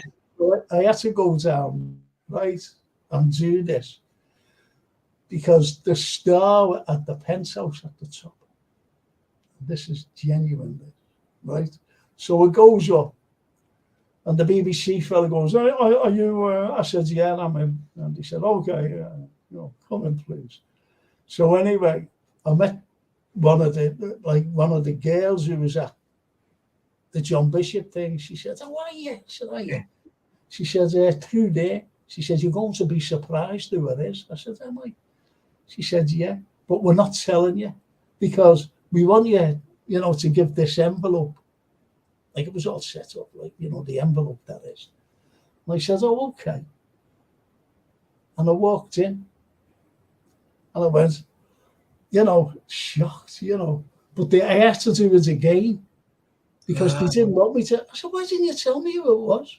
So anyway, I walked in and I walked over and the star came around, female came around. And I went, I shook her hand, but I gave her a kiss. On the cheek. That's, cut. And she said, "Oh, no, leave that in." She said, "Oh, well, we'll have to do it again." Did it 3 times. I was made up. Give her a little kiss. Do you know who it was? And it wasn't shown. And I'll tell you why it wasn't shown. It was Kim Cattrall. That's exactly what I was going to say. I remember watching footage of it in Liverpool. Yeah, that's right. But you know what? She had a portrait painted which went to the Walker. Is where the snippet I saw, but I didn't see the. I know she's fiercely proud of her Liverpool roots. Oh yeah, absolutely. But you know why it wasn't shown? No. The second film was being premiered a few weeks later. Yeah. Or a month later, or something like that. And it was Sex and the City 2. Yeah. Now, I goes in, gives her the envelope, right? And she opens it. And do you know who it was? Do you know what it was about? You know that the assistant manager, John Cattrall, that was her uncle. Okay. And what had happened was, these, like, Americans, Hollywood people, like, "Oh, we can't have this. Because if this leaks out, the premiere, especially a man being hanged, an innocent man being hanged, that'll detract everything away from the premiere." Wow. So it wasn't shown. Frank wasn't seen going in with the envelope and giving Kim a kiss. So nothing must take the shine off anything. No, nothing. No, absolutely not. And that's how about that? Hollywood itself is one of the most corrupt industries on the planet. Mm-hmm. Not Kim. I like Kim. No. Wow. Just a wow. Yeah. She's all right, Ned. That's right, Ned. Because she's a blues, and not one of these horrible blues, But, she's a nice girl. Nice girl. Like us, we don't call it or anything.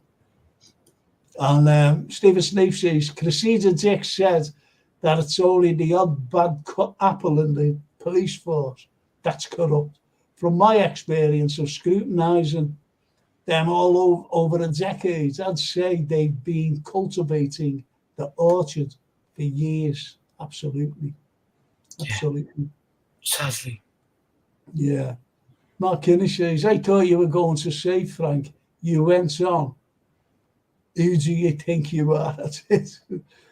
Karen Kariakou. Hi, guys. Hope everyone is well. Soz, I'm late. Okay, no problem. Hi, Karen.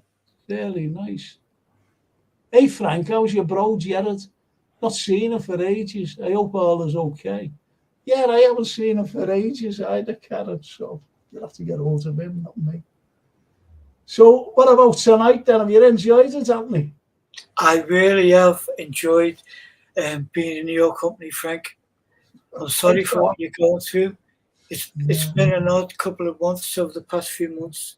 But you know what? This has been like touching base again. It just feels like I'm home. Yes, that's brilliant. So you'll come on again, obviously. Yeah. Would you want to come on again for more murders next week? I'd love to. Yeah, yeah. As long as I'm not one of the victims or one of the don't get set up by anyone. Mind you, I've got three cousins who are bobbies, straight as die bobbies, 2 retired, and they wouldn't let me get set up. No, of course not. No. But anyway, it's. I'll see you next week for That'd be more great. murders and a little bit of history as well. Don't forget, about Yeah. the clips, and I'll be showing prints actually. But what I want to show is this. I want to show this, and it's a thing, concert for swans at the Cavern. Yeah. And it's in aid of Rick and Maria Allen. And they were in the Kappa bands, as you know. Yeah. Maria was. And it's pure McCartney, Up and Running, Sliced Bread, Cat Scratch Fever, Martin Lacey, Jade and Diane, Greg Gavan, and Robert Shepley. And it's a rock and roll revolver featuring Clark Gilmore, Mark Kenny, Led Zeppelin, Tony Sheggs, Paul Mullen, Steve McKenna, Dr. Strangelove, Stuart Capstick, Paul Davis, Jay Flurry, Jay Murray, and Johnny Parry. And that's an aid because poor Rick, he's in a bad way. He really is in a bad way.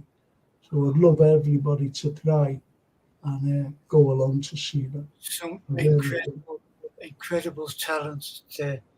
Yeah. Kappa and Phil Jones. Yeah. Yeah. And there's a couple of us there. Yeah.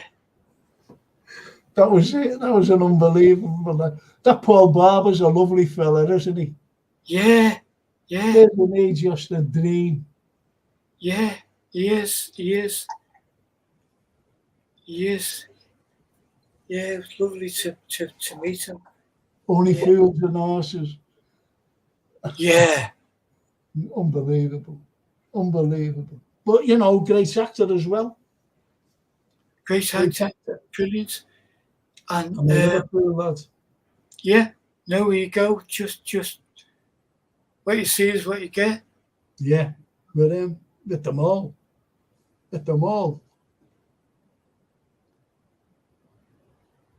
And I'm going to watch the bits I have missed. Love the show as always. Sad about Jake. God bless him. And let's remember the good times. Absolutely, Kevin. Yeah. Absolutely. Many thanks, Frank and Anthony. Great show, says JK. Thank you. Thank you so much, JK. See you tomorrow night on the football show, on the podcast. And Denzel says it was Denzel. Yeah, he played Denzel. Yeah. And he was also, was he in the Monty? Yeah, Monty? Yeah, he was in that, wasn't he, as well? I think he was in the film, wasn't he? Yeah.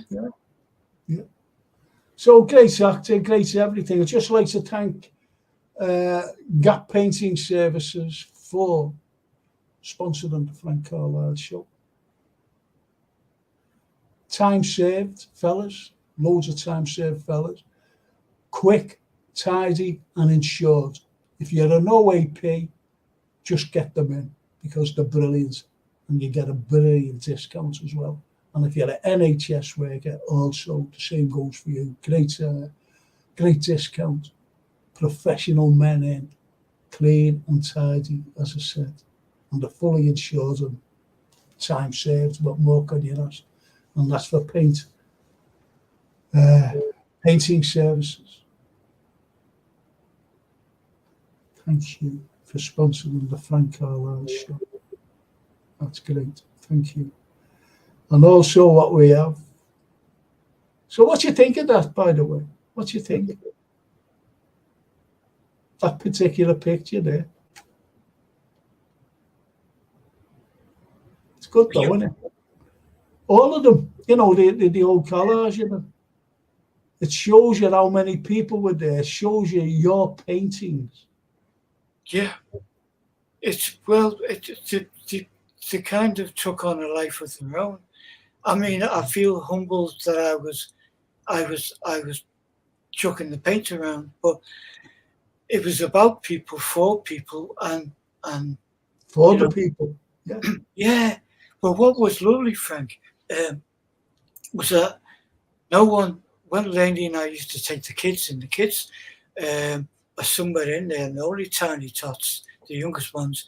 We used to go in on days where no one knows me from Adam, and we're just walking around making sure everything's set up and stuff.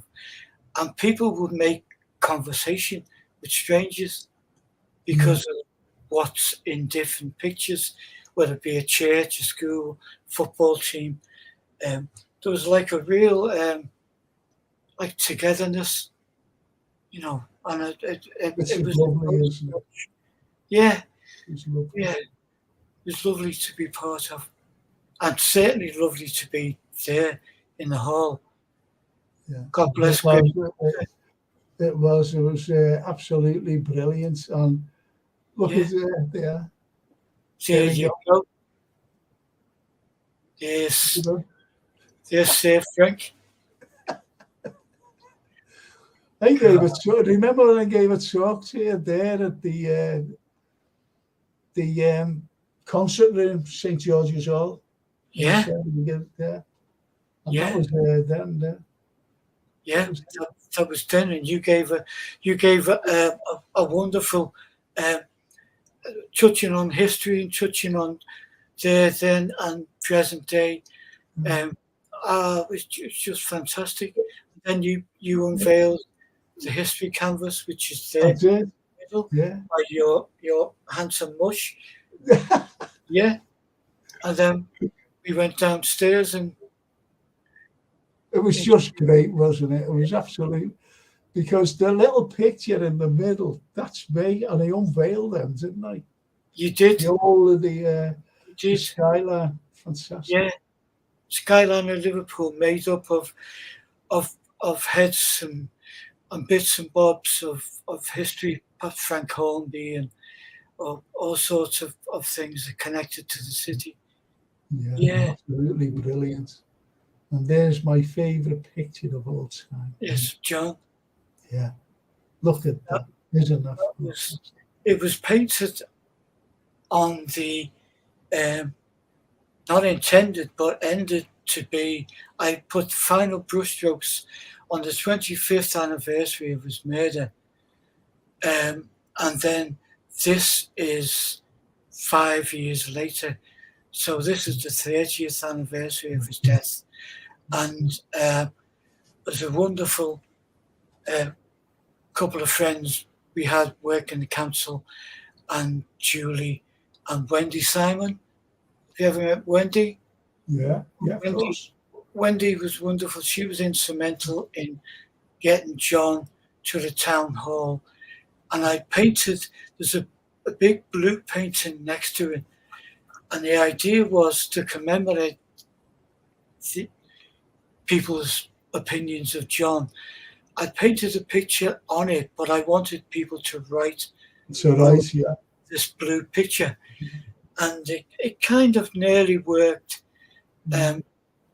A town hall was hard to have it accessible for people who wanted to write it, but it was a good idea, you know. Well, it was a great idea, and that's a great painting of John, and his anniversary soon will be upon us next month.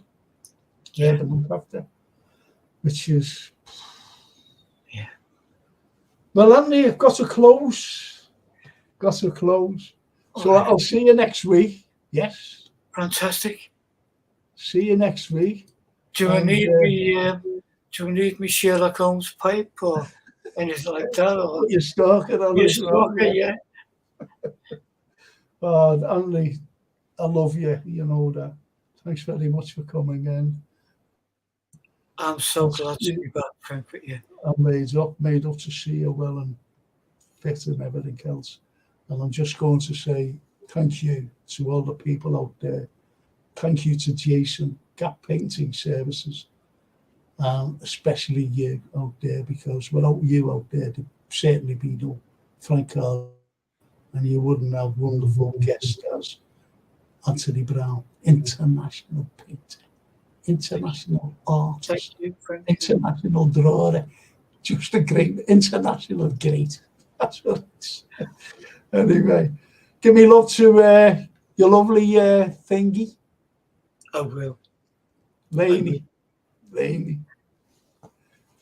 Thank you, Frank. I always remember when I first, second, third time I met Laney, and I went, she said, I've shook her hands, and I went, oh yeah. And she said, have you forgot my name? And I went, yeah. She said, just call me Thingy. I said, Yeah. There you go. Just a lovely person. Anyway, it's just for me to say now, thank you, everybody. All you football fans out there, I'll be on tomorrow night's podcast with Marios Manzos and George Scott, the Lost Shankly boy. Thank you so much, and I'll see you all tomorrow night. All you history buffs, I'll definitely see you next week. Thank you. Mark Kenny says, don't think you see my comment, friend. Say good night. Oh, great show. Okay. See you soon, Mark. Thank you. Thank you all. Bye-bye now.